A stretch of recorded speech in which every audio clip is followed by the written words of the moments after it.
Hi, how are you? I'm Anthony from Cipher House, and today I'm back with some more of the Vehemusical puzzle hunt. Last time we solved our first puzzle in the Vehemusical, which was called Conducting Alloys, and today I think I'm just going to move on to Dead Cells. Now, I am seeing that there is a significantly lower solve rate for the puzzle of Dead Cells. Lights up on an old theater. The team shuffles into the front row and sits down next to the intimidating-looking woman in a black pantsuit.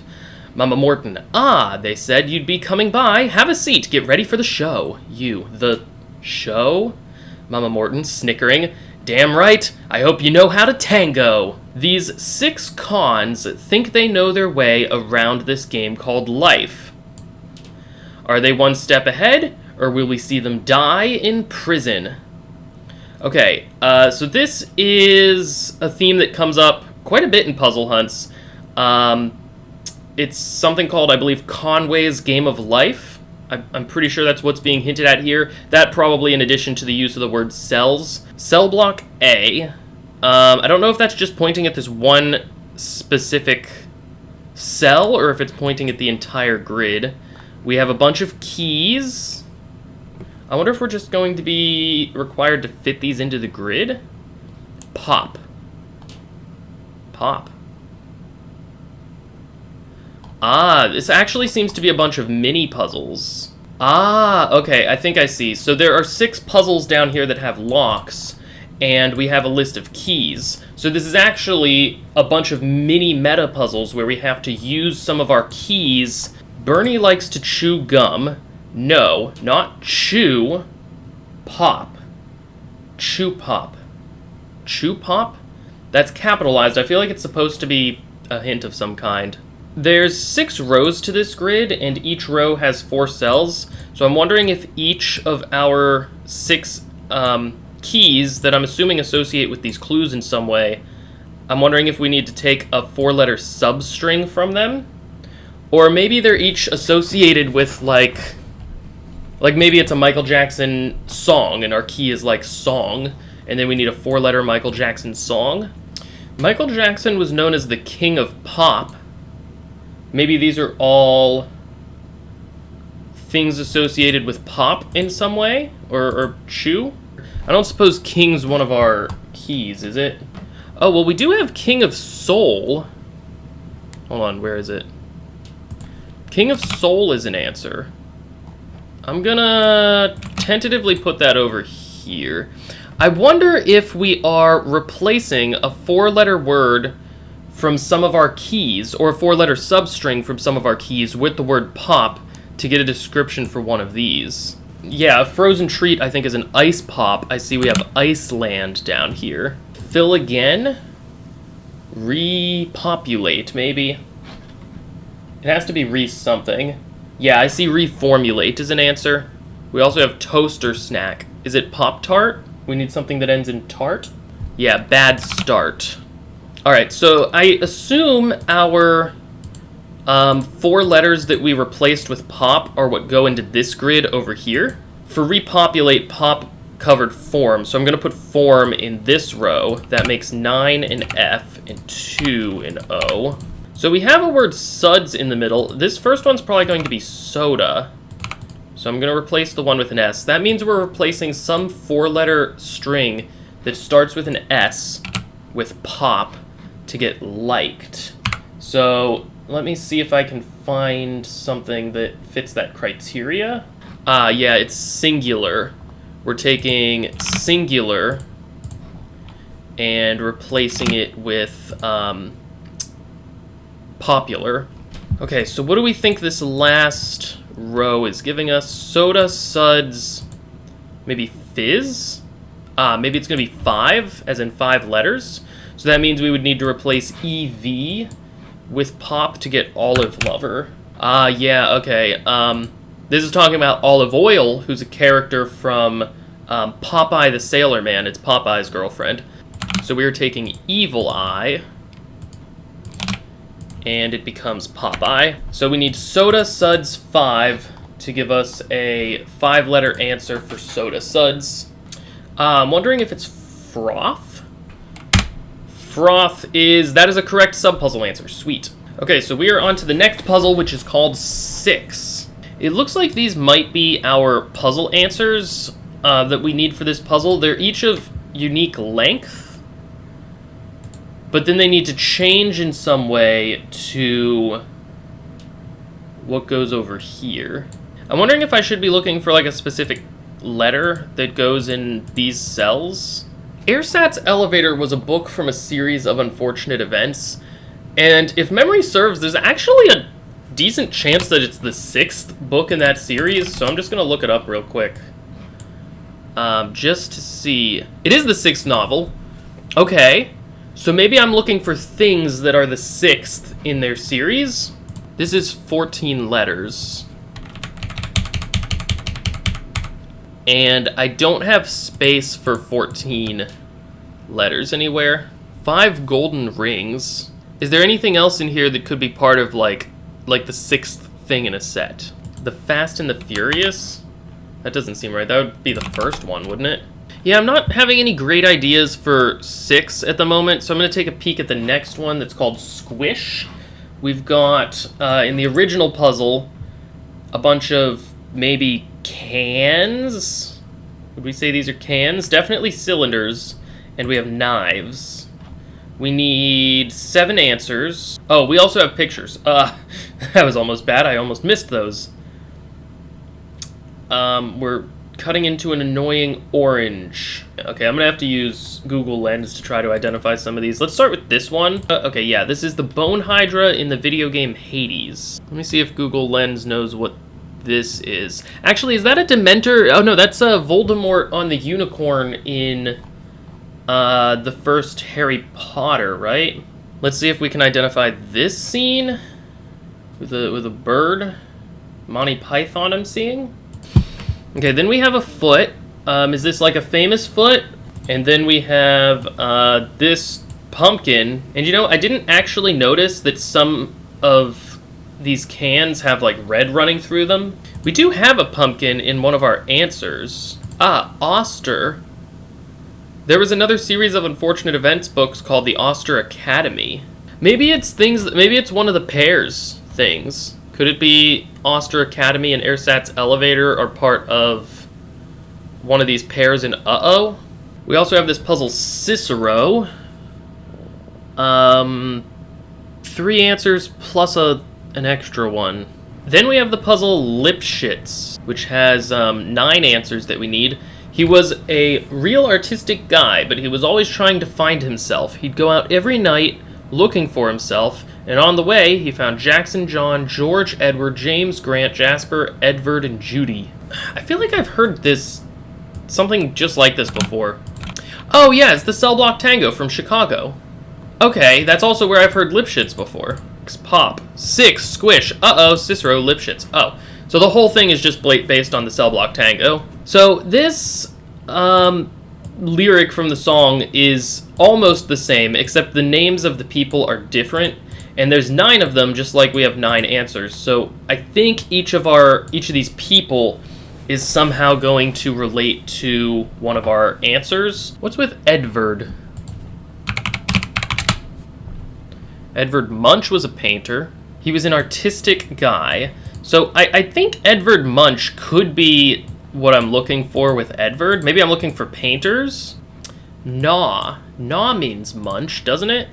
And then maybe this is just like indexing into our answers. So we would index 2 into gnaw and get an N there, if that's correct. So let me see if I can find a few more of these artists. Jackson Pollock is a pretty well-known painter. Does Pollock have another meaning? It's a fish. Do we have... Yeah, we have fish as one of our answers. Okay, I think we might have stumbled onto the right thing here. This is Pollock. Also, if I'm right about the indexing, we need the first letter of fish to go there, and we need the second letter of gnaw to go there. Edward. Let's see if we can find an Edward. Edward Hopper? A hopper's also a name for a container, so do we have any, like, containers as our answers? Oh yeah, container is one of our answers. Okay, great. Jasper Johns. I think we had, like, bathrooms or toilets, yeah. So one that came up when I was looking for John's earlier was John Singer Sargent, and I didn't see any of our answers that I thought could mean both singer and sergeant, but I am now seeing that we have officer, so maybe it's like just his last name. I mean, they've all just been their last names, but for some reason, since he's so well known as Singer Sargent, I thought that maybe I needed to do both for some reason. What about Grant? I'm finding a Grant Wood. Which of our answers could mean wood? I think it's planks, probably. Now that will give us the letter K. So front line is not correct. Maybe front kind? Oh, Frank King. Artist Judy. Judy Chicago? Oh, tonight's performance is Chicago, because the whole puzzle's been about Chicago. Ah, okay, I think I might have found James. James Whistler. A whistler could be a narc. A bellow can be this thing, this airbag for puffing air onto a fire. Okay, good, we got George. Okay, so now I'm 100% sure that this spells out Frank King. So we need to figure out who Frank King is, and then we need to do this. Frank King was an American cartoonist, best known for Gasoline Alley. So maybe I'm supposed to look up in the strand of kings who was the second after a bunch of, like, thirds. So, like, King Richard III, King Edward III, and then maybe it was, like, King John II. Because I'm not seeing anything with, like, Frank King himself. We're looking for 3 thirds in a row that are hopefully immediately followed by a second.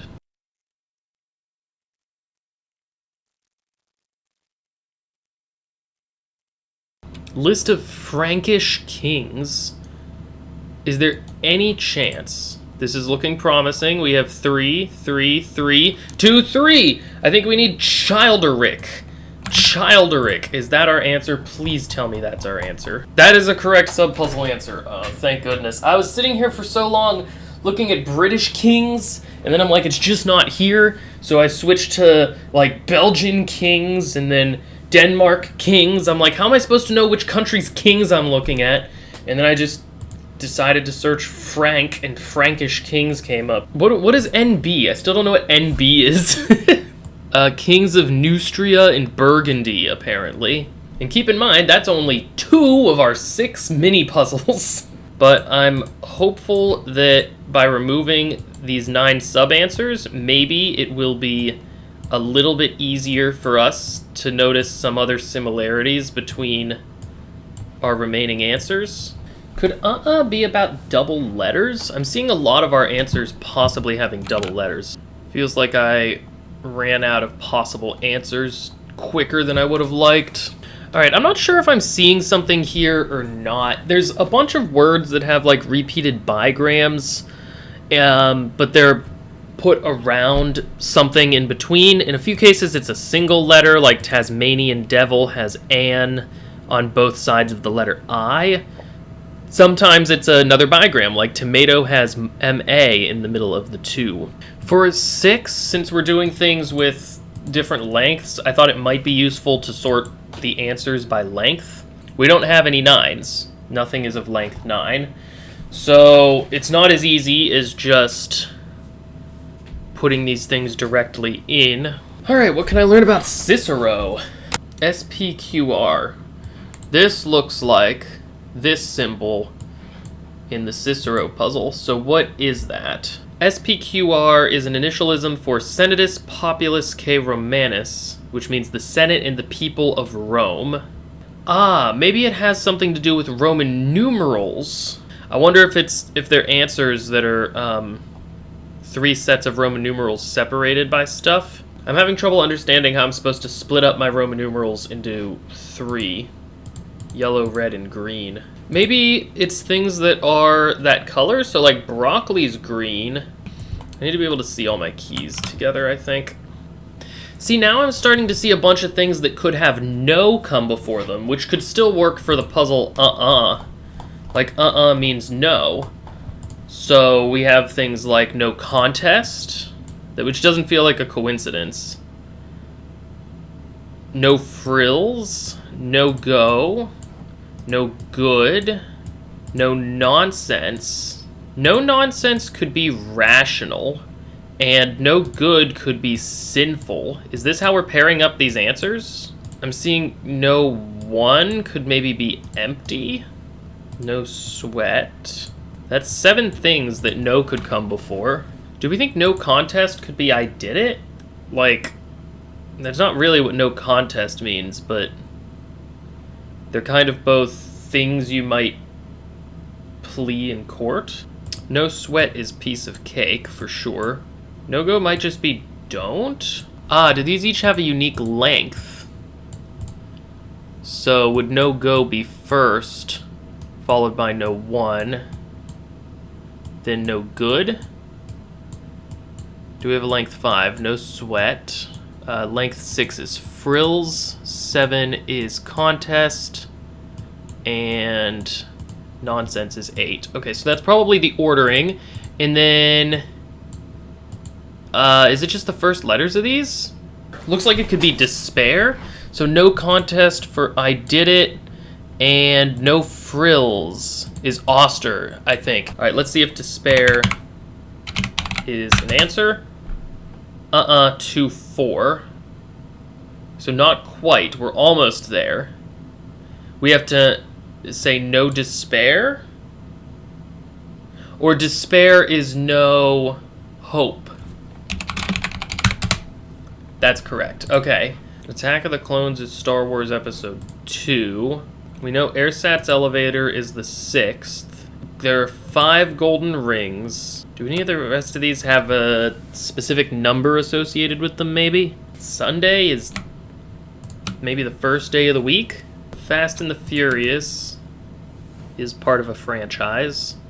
2 pair is a poker hand. There's a list of poker hands. Okay, my new guess for 6 is that maybe, because we have a bunch of things from sets in here, I was trying to figure out if I could fit these answers, or maybe the 6th thing in each of these sets in the boxes on the left, and I was completely ignoring the boxes on the right for a while, but I'm now finding that the 6th movie in the Fast and the Furious is called Furious 6, and that might actually go pretty well here,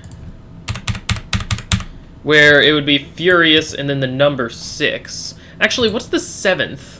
Fast and Furious 7 was just Furious 7. I like that better. So I still don't know what goes over here on the left. I'm not entirely seeing that.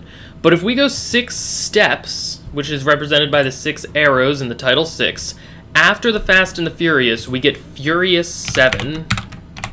So what's 6 steps after the Airsat's Elevator? It would be the 12th series of Unfortunate Events books. So the Penultimate Peril is what it's called.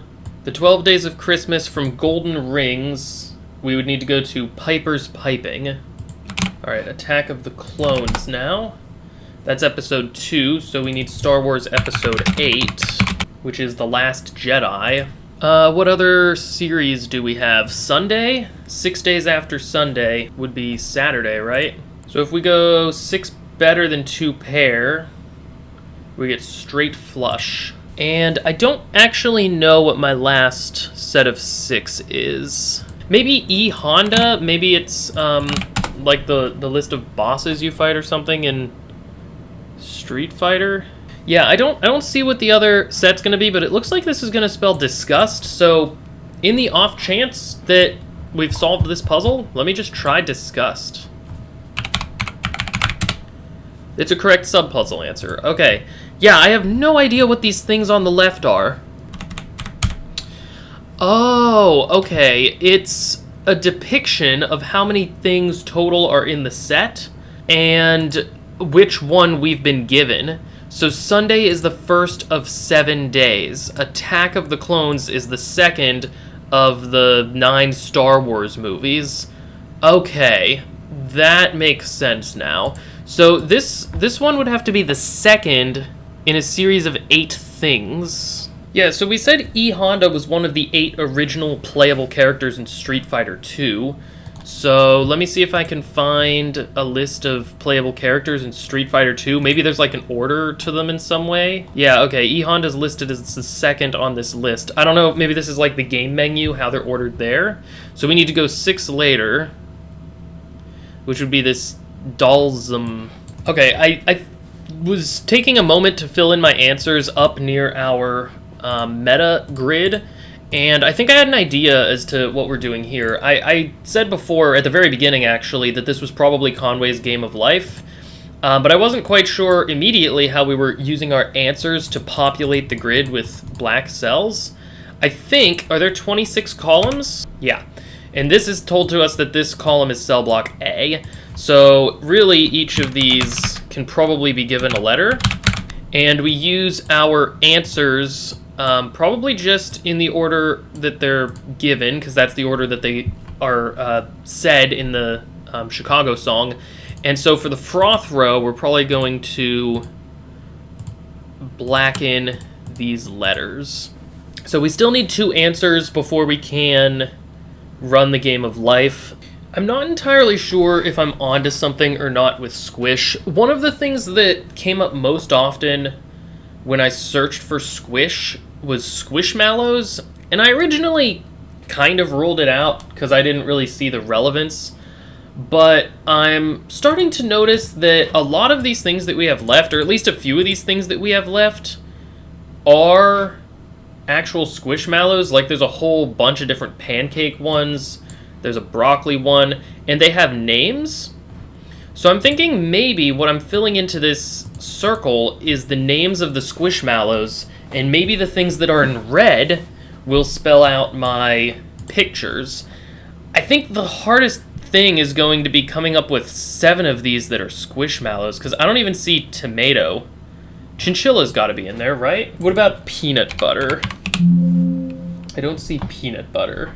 Oh, wait, there is a peanut butter Squishmallow. So peanut butter is Ann, Tony. Broccoli is Nash. I don't know which pancake I need, if I even need one of these. There's similarly a bunch of chinchillas, so I don't know which chinchilla I need. Okay, I found the tomato. It's apparently called Ritter. If I'm correct about where the Squishmallows are going, we need something of length 5, then something of length 6, then something of length 8. How about pumpkin candle Squishmallow? That's oddly specific. Yeah, there's actually a pumpkin candle Squishmallow named Misha. So maybe Tasmanian Devil's the last one? Yeah, I'm seeing Tahoe. I'm gonna fill in Anthony. I'm gonna fill in Ritter as well, because I think there's only one place Ritter can go. What could this be that ends in R-I? Oh no, I just found a bunch of other peanut butters. So I don't know if Anthony's correct or not. What are the pictures? I need to make orange somehow, don't I? Maybe each of the dead things here also has a Squishmallow form. I'm finding a bunch of different oranges, but if we need it to be 5 letters and end with R-I so that we fit Ritter in there. We do have one orange whose name is Capri, so that would put a P in here with the knife. One of our answers has to be 5 letters and end with C-A. Erica the chinchilla. Our next dead thing might be the unicorn. I'm wondering if these pictures go in order. Teresa the unicorn. She's the one eaten by Voldemort, apparently. So we get an E here and then S-A. An 8-letter thing from one of our answers that starts with S-A. That is looking like it's our pancake sawtell. Now we need, I think, a Hydra that starts with L-E and is 5 letters. I'm getting Lerna. Good, now I'm thinking Nash goes next, which was our broccoli. It has to be a 5-letter pair. It starts with S-H. It's Shimmy. Okay, that's probably giving us Misha next. So now we need a foot. Squishmallow foot? What kind of foot is this? It's just a human foot. Do they have just like a human Squishmallow? Well, I found a master list of all the Squishmallows, and we know it starts with S-H-A. Alright, so could it be a sea slug, a cactus, a winged woolly mammoth, a gargoyle, grasshopper, ice cream, pterodactyl fawn, calico cat, foxycorn, sloth shark, Bigfoot? Probably Bigfoot. Okay, and lastly, we need a pumpkin. Starts with J-O. Johann the pumpkin. Alright, so if we've done that right, our leftover letters that were knifed out spell P-E-R-I-S-H.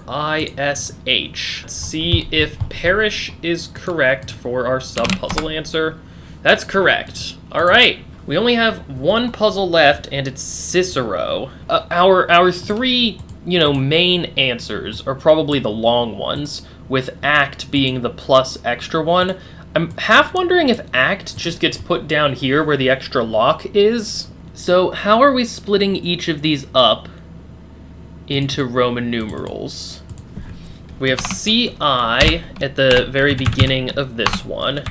Then we have DI in the middle of this one. And LI at the end of this one. Here we just have the letter C. And at the end of this one we have L. So I'm wondering, how are we arranging these? Are we arranging them down? Or are we arranging them across? Let's try looking at just our first answer.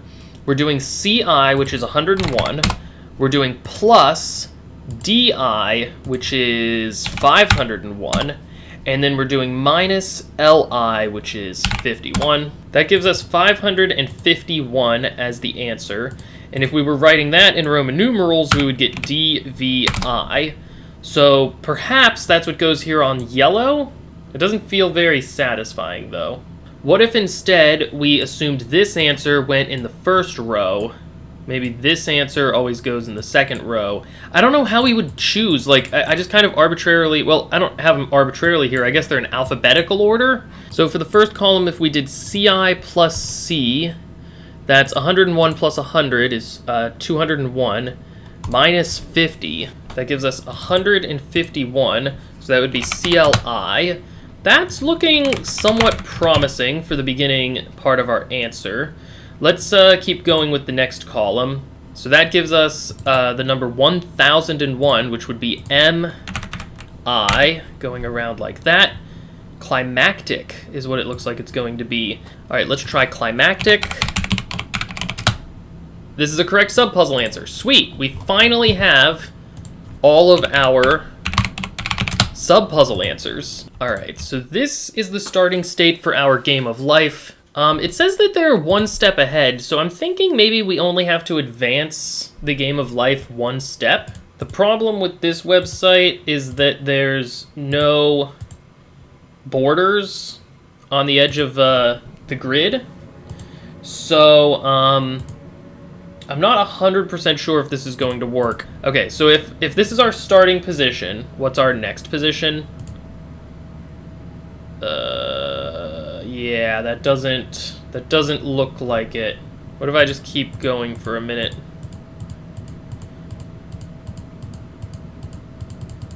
See, we've definitely had motion outside of our original 6x26 grid.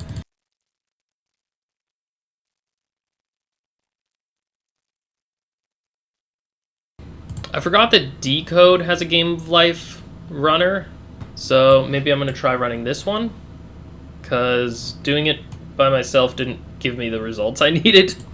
I think I've put the pattern in. Again, I don't really know... Oh gosh. There's different options that you can choose down here for when to determine if a cell lives or not. I'm going to just leave it on default and hope that that's right. Let's just look at the next iteration. Is that anything? What if I keep going forward? It says one step, but maybe we'll eventually find something. Okay, so it eventually dies here in this stable state. It's just A, B, D, and E. Okay, I'm going to try running it again, but this time assuming that the cells we filled in are dead cells instead of alive cells. So let's see what the next step gives us. I'm gonna go with nothing. Is there any chance that, now that we've moved one step, the shaded cells are like the names of these people in the Chicago song, but off by a letter? The first woman is Liz. So it doesn't look promising right off the bat. I think I have to just get some assistance from the solution. So we've solved all the sub-puzzles. Pop, six, squish. Many words and phrases in the flavor text, con, game, life, hint towards Conway's game of life, and the grid we've created looks like a possible setup for the game. I agree. As suggested by the one step ahead in the flavor text, we can run the game exactly one step. The title Dead Cells hints at our final extraction. Several of the cells in our grid will die off. So do we only care about the newly dead cells? We can note these in their corresponding letters to get our answer. So this gives Ford, S-T-H, Ater? Ford's Theater. It looks like it spells Ford's Theater. Yeah, Ford's Theater is correct. I never would have guessed this. I never in a million years would have guessed this. Hello, future Anthony here. I was just editing the rest of my solve of this video, and I realized that towards the end of it, I wasn't really expressing myself very well just because of how long I've been working on the solve at that point. So even though this video is already going to be pretty long, I wanted to just take a quick moment to talk about this puzzle a bit more objectively now that it's been a few weeks and I've had some time to think about it. There is a lot going on in this puzzle, and there's a lot of things that I really, really like about it. First off, I'm a big fan of these mini-meta extravaganza types of puzzles. I think that they're so much fun to work on in puzzle hunts, and they really help me as somebody who, in general, feels like they're not very good at meta puzzles to kind of get a little bit better at that practice without going through an entire hunt just to work on the meta puzzle. I think almost all of these sub-puzzles are really well designed and have some great aha moments within them. Pop, I solved Pop really, really quickly in my solve, but having that aha moment of noticing that some of the answers can have pop put into them instead of a different four-letter string, it ties back into that Chicago lyric very, very well, and it's a really fun aha moment to have. By comparison, 6 took me a lot longer to solve. I realized, I think on my first pass through looking at all the puzzles, that there were several things in the answers that could have been part of a set, but I just, for whatever reason, I had a lot of trouble noticing that these were just the lengths of the sets themselves. That realization just never hit me until after I had finished solving the puzzle somehow, even though I really like it. It's a nice alternative to filling in letters into the cells. Squish was also really fun. It's another example of, I think in my first pass through, Squishmallows were coming up almost immediately, because if you type in Squish into any search result, of course Squishmallows are going to come up. I just didn't realize that they had names until much later, when it became unavoidable that I was dealing with Squishmallows. The moment that I'm probably most proud of was my realization of the puzzle and what was going on there, because that was sort of after I had picked away the 2 puzzles that I thought were easiest or most approachable, and it really sort of opened the door for me to start solving the other metas. If I hadn't made the progress on at the moment that I did in the solve, I might have ended up resorting to looking at the answers a lot sooner, because I don't know that I would have had the motivation to keep going and find the Squishmallow connection, the Roman numerals in Cicero, and everything else that I needed to find after this point. Cicero is the only sub-puzzle that I feel like maybe could have used a little bit of additional development. It kind of felt undercooked to me, like we were just kind of throwing some of our answers in here without really knowing why we were picking those answers. They had Roman numerals in them, but so did several of the other answers that ended up going to other sub-puzzles. So it kind of feels like this one you had to solve last, because it wasn't super clear to me how we were getting those answers otherwise. Lipshits is probably the one that had the best facepalm moment for me, because I had Frank King in reasonable amount of time, I think, but I, for whatever reason, just got super focused on the cartoonist and then British kings and never actually took the time to parse what that could mean differently and how it could be relating to these numbers. And that brings me to the final meta puzzle, where I want to just try, now that I'm not as tired after solving the puzzle, to express why I feel like it's underclued. It's very clear, to me at least, that this is talking about Conway's game of life, and I think it's very clear how the answers are supposed to propagate into the grid. Putting my own issues of using incorrect websites and trying badly to do game of life by hand to the side, I still think that even if I had put this grid into decode from the beginning and got the second grid right off the bat, there still isn't enough cluing here that I ever would have seen the extraction on that second step. I knew that dead cells were somehow important, but it wasn't clear to me in what sense the dead cells were going to be important. And I think that even if I had thought to compare the initial grid to the changed grid in some way, it's still not clear what dead cells means, because there are, of course, previously dead cells that remain dead, there are previously dead cells that become alive, and there are previously alive cells that become dead. And even though dead was mentioned in all three of those descriptors, only one of them is the one that we needed. So for that reason, I think that just saying dead cells isn't enough to specify what we need to look at. But I like to be constructive with my criticism whenever I can, so as an exercise for myself, I decided to create just a very simple graphical change that I feel like clues the final step a lot better. Instead of having just one grid at the end of the puzzle, we could have two grids, one that specifies it's the initial step and one that specifies it's the step right after that. In between the two grids, we could have a set of squares. We put red X's below the alive cells that stay alive, the dead cells that stay dead, and the dead cells that come to life, with a green check under the cells that died off. This should clue to the solver that only cells that were previously shaded that no longer are shaded are the ones that are important. But I want to emphasize one final time that even though a couple of the moments of this puzzle missed for me, I still had a lot of fun solving it overall and think there are several great moments in here that should be admired. But let me know your thoughts on the Dead Cells puzzle in the comments section below. Comment on your favorite sub-puzzle within the set. There are a lot of great ones to pick from. I want to give a big thanks to everybody who subscribed to my channel after I asked for it in the last video. We're one step closer to reaching 1,000 subs. Will we make it by the end of the year? Stay tuned to find out. Until next time, I hope that everybody has a great day, and as always, happy escaping. Bye!